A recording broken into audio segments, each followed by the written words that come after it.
Sorry that it's dark, but if you're praying to God for him to get you out of a situation and he is not taking you out of that situation, it's because he has a purpose there for you. The situation that I was praying God to get me out of was my last job. I was such an oddball there. I was the only Christian and I was very quiet. People would ask me why I'm so quiet. And I would just, I didn't relate to many people there. I didn't know what we could talk about. I was just going to preach to them had we start, talking.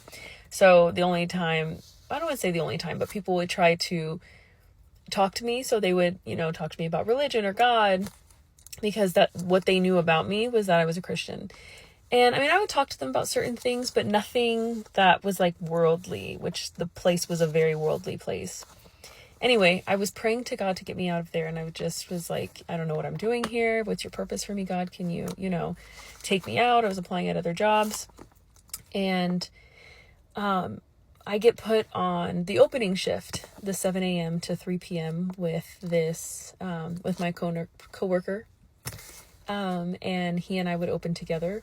And it was just the two of us. So I would talk to him about God the whole time. He would teach me about what he was going to school for, and I would teach him about the Bible. And I start to realize, wait, this is my purpose. I'm supposed to talk to this man about God. So that's what I would do. And I would drive him home after work, because he couldn't drive. And I would just be talking to him about God and just like talking to him about the Bible and telling him all these Bible stories and all the characters of the Bible. And I would just be pouring into him all day from opening, and then when it was just the two of us, and then other people would come in and I was a little bit more quiet, because I don't want to push religion onto people, but God is my whole life. I can't not talk about him, So I would just be quiet. It was either I talk about God or I shut up. So I was quiet most of the time. So it was really nice that, I got to open up and teach somebody about God, and he was very receptive. Also, he needed to ride home and couldn't drive. So it really worked out. That was God. It was really a blessing, and it was really awesome that I got to do that. And then he left. He went and got a job for the thing that he was going to school for. I was so proud. Not only that, he left, he downloaded the Bible app. He knew a lot about the Bible stories. He knew Jesus came and died for his sins. But I was also so happy that I got to leave. I was like, thank you so much, God. My time here is done. My purpose is fulfilled. I'm ready to go, and I couldn't have been more wrong. I was still there. I didn't know why I was still there. I was like, God, look, what, I did the thing.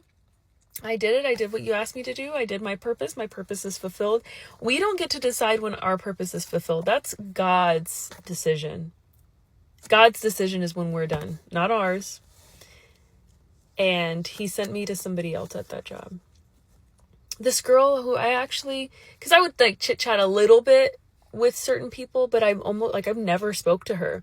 And when I would go around the room and like pray over everybody's desk, when we would open and it was just like the two of us, sometimes there would be downtime and I would just go around and pray over everyone's desk. And then, the guy that I would open with would be like listening to music, and I would just be in there praying and like listening to worship music. And, it was really nice, but, and I would just pray over people's desk, and then they had screensavers or pictures on their desk of like their kids. And I would just be praying over their kids, praying protection.